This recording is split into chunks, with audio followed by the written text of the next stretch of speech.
06-1. In the 1990s, the Internet became the newest entrant in the baby advice field. Major manufacturers of baby equipment, as well as the neighbor down the street, set up websites to help parents care for their babies. Chat rooms brought mothers from all around the country together online to discuss, question, and support each other. The Internet meant that the speed of information available to mothers had compressed from weeks and months in the early 1900s to near instantaneous by 2000. In the 1910s, a mother with a baby care question, which was unanswerable in her immediate surroundings, could write to the Children's Bureau and wait for a reply. Depending on her location and the post office, this entire process might take several weeks. In 2000, she could access the Internet from her home computer at 2 a.m., if necessary, and find an answer within minutes. Hospitals and pediatricians also embraced the Internet, and websites written by and directed by them were set up across the country.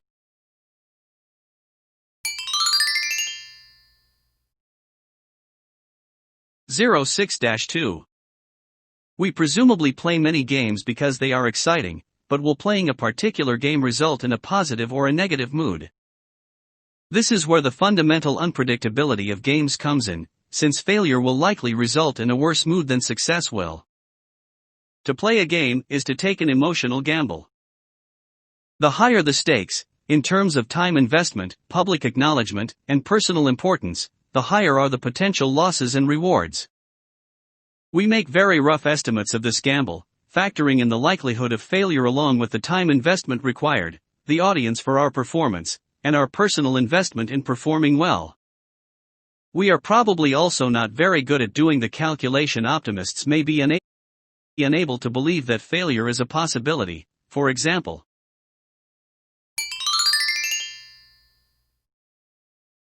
(06-3). Just as other living creatures thrive or perish depending on how well they adapt to the environment, so too do humans, although the consequences are not usually so dramatic. For example, students often fail to adapt their attention and work habits to the demands of educational institutions. In the short term, their grades suffer, but the long-term difficulties associated with this maladaptation are no less palpable. They might induce lower levels of stress and its related health risks by shielding individuals from certain jobs that place undue tension on work-life balance. Those who do adapt to the demands of higher education might enter high-stress careers that call for adaptive techniques of their own, such as meditation or effective time management. They might have trouble adjusting their behavior once they enter the workforce, which ultimately might deprive them of career advancement and financial remuneration. On the other hand, more relaxed work habits can be adaptable in other ways.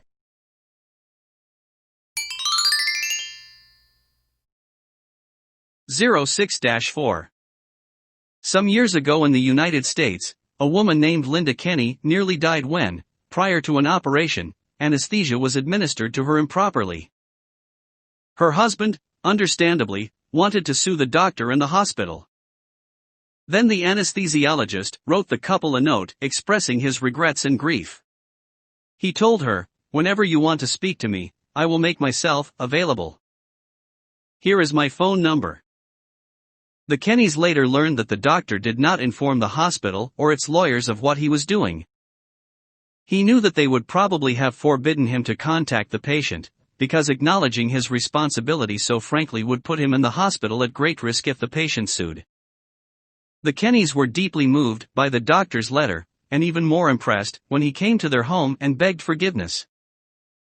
The couple ended up not pursuing a malpractice suit, and instead, in conjunction with the doctor, started a group to help both doctors and families deal with the trauma of medical and surgical errors. 06-56.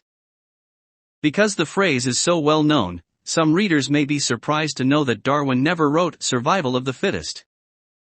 This term was coined by British philosopher Herbert Spencer, who, incidentally, also first used the term evolution in applying Darwin's ideas to topics he himself did not address. The survival of the fittest concept had several effects. First, it naturalized competition as part of a struggle for existence. In the process, it detoured from Darwin's ideas. Organisms do not consciously struggle in this way. They do not know if a mutation has taken place that may require millennia to become widespread in their species.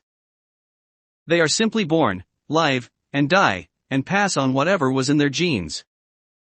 This idea of competition grew out of and had more application to the burgeoning industrialization and class divisions that were occurring in Britain than it did to Darwin's idea of natural selection. A second and related effect was to justify genocide and colonization. The dash to carve up Africa culminated in the Berlin Conference of 1884, when Europeans sat around tables and drew lines on maps to delimit their possessions, and the taming of the American West took place at the same time, and to undermine any suggestion of social welfare for the poor in Europe. That people were not as well off as those whites with the most resources was taken as evidence that they were not as fit, nor deserving.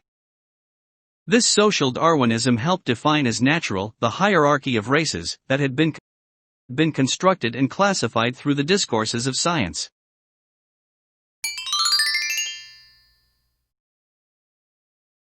(06-7) Now, back to the essential issue at hand, that of human intellect being dependent upon the application of logical principles.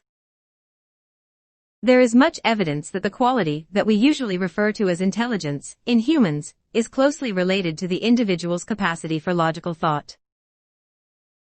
For example, a great mathematician must be highly intelligent, because his/her successful learning and manipulating of mathematical rules is impossible, apart from much capacity for logical thinking. Even though mathematics is inherently a highly logical discipline, any person who performs brilliantly in language, or any such endeavor, is showing high intelligence, because any such effective use of language and such reasoning powers must involve much logical thinking. And, in general, the greater capacity one has for effective application of logical principles, whether in language, mathematics, artistic creations, or whatever, the greater is one's power of intelligence. Therefore, it can be seen that intelligence and logic are closely intertwined.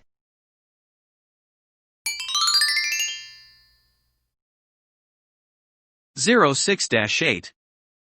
Millions of people around the world suffer a lack of necessary nutrients because of limitations on what will grow in their region. One area that scientists are exploring is genetically modifying vegetables to increase their nutritional value. An example of this is golden rice.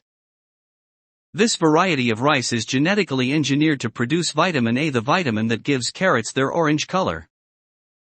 A vitamin A deficiency can have serious effects, including blindness and even death.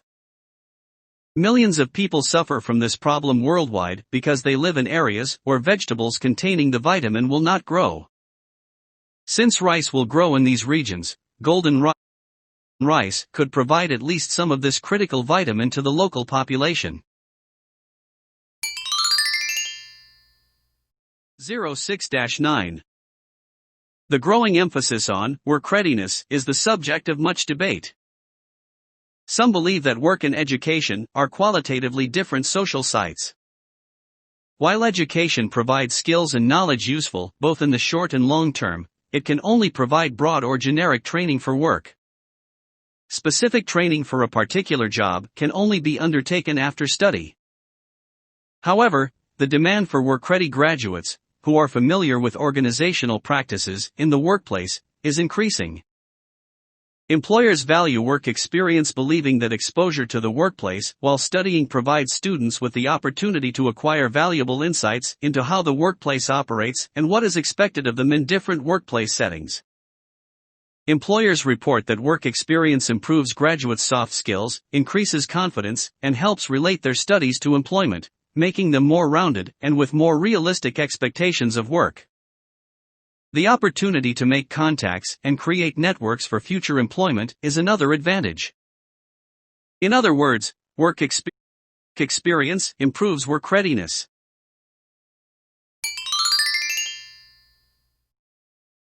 06-10. A baby who can't hear would have a stronger need to remain in visual contact with her parents as she begins to roam. Mom and dad could make a concerted effort to make their friendly waves or approving smiles especially vivid to their toddler, even at a distance. They could even make a point of coming over to her from time to time and offering a quick hug or peck on the cheek to reassure their toddler that her explorations won't isolate her from them. A baby who can't see would benefit from hearing lots of encouraging words and vocalizations, as well as touches and smells. In fact, we often recommend interesting games that enable babies who can't see to locate people and objects by touch and sounds, as well as smells. In that way, they can create a sensory road map of their home even though they can't see. The important sense of space and spatial relationships that we all need to feel secure and to navigate can be formed from many of our senses, and not just our vision.